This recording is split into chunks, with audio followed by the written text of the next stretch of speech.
Welcome to this week's edition of Kiwi Bred, where we provide an in-depth look at the New Zealand thoroughbred breeding industry. We begin this week with Wellfield Lodge sire Alamosa, who was the leading first season sire for 2-year-olds last season. Bill Gleeson spoke to us about the fantastic start to Alamosa's stud career.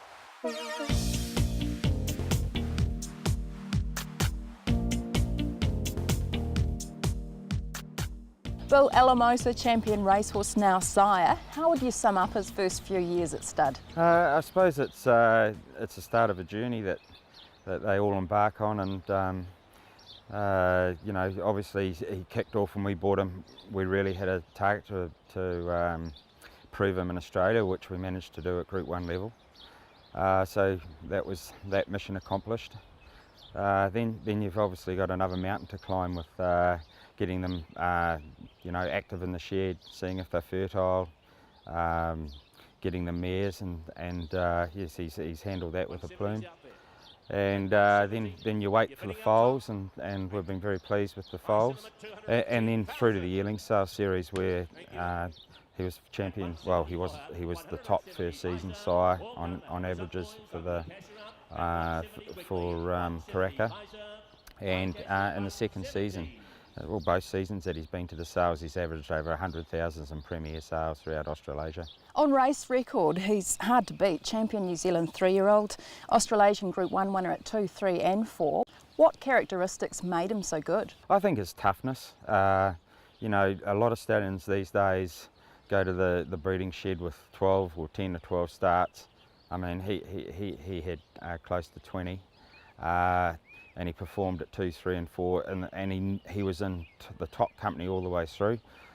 He was also placed in a number of the big group races in Australia prior to winning his Group 1, so he was right up there as far as that quality goes. And to have everything, to have obviously the Centone, who's been champion broodmare sire for many years.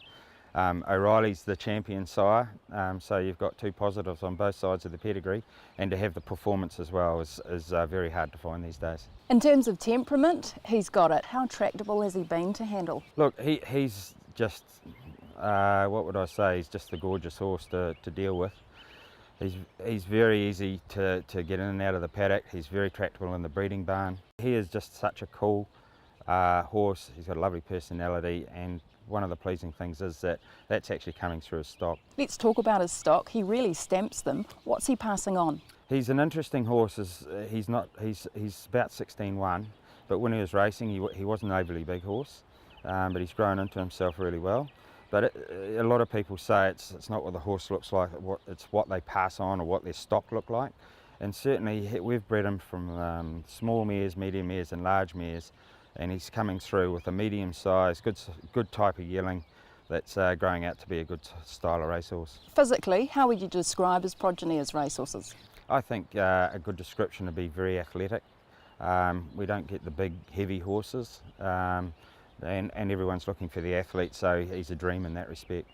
Success of horses like Salamanca and Quintet must be very encouraging. Yeah, look, obviously, first of all, to get winners at 2, because you don't really know whether they're going to be mature enough to be able to handle that.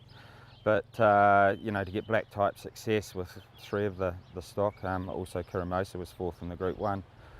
You know, that's a real bonus, and that's what stallions are measured on, so it's really important. Alamosa being aimed at more black type races, what's your analysis of her? Yeah, I think that she's possibly one of our most promising, well, definitely one of our most promising fillies. We've sent her straight to Australia. That's how high esteem that we hold her in. We've bypassed the traditional 3-year-old filly series here, because once again we want to attack that Australian black type and prove them both in Australia and New Zealand. And we think she's up to it. We're hoping that she's a big flag bearer for us in Australia. What are your expectations, Bill, of Alamosa's 3-year-olds coming into their classic year? I have high expectations for Alamosa in this 3-year-old year. And they're based on the belief that, well, the knowledge I should say, that I know what he's got out there. Pretty much we keep in contact with all the trainers. One of the big positives for Alamosa is that he's got a number of stock in both Victoria and New South Wales, and to be honest, that's where we really got to prove him. So I think he'll prove himself in New Zealand no problem at all, and our mission is to prove him in both countries. Alamosa being a son of O'Reilly out of a Centane mare, what sort of breeder will he appeal to? Look, anything with that Star Kingdom presence, we've found that with Anchor, obviously the mother of Salamanca.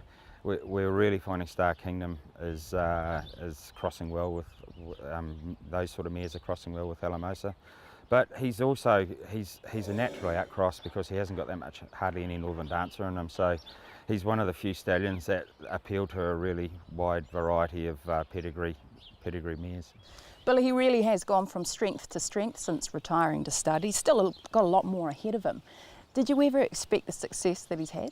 Look, one always hopes that you're going to have that success, and obviously the foundation for that success is making sure he gets the right people in the syndicate behind him.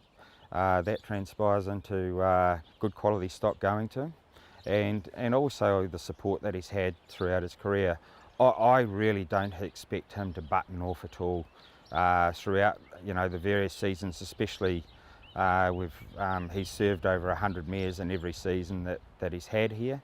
So he's got the numbers, he's served quality mares all the way through, so he's got the quality.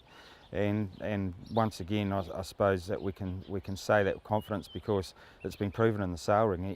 He's the first 2 times that he's been to the sale ring, the quality hasn't dropped off, and the buyers have responded to the quality by paying good prices for them. Still a few spots up for grabs for this season's book. How's it shaped up? Yeah, look, he's been extremely busy, as you'd expect, being champion 2-year-old sire last year.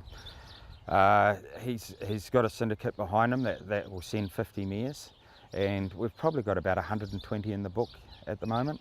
And I'm expecting him to probably fill in the next sort of 5 to 6 weeks. Service fee of $12,500. I guess it's not beyond reach even for some of our smaller breeders. No, we've done that on purpose. We want to make it attractive for breeders to come and breed to him, and we're getting a lot of repeat business because the people that have bred to him so far have made money in the sale ring where they're actually trying to produce sale type yearlings. So it was a conscious decision to leave him at $12,500, and I hope that one day we'll reap the benefits of that.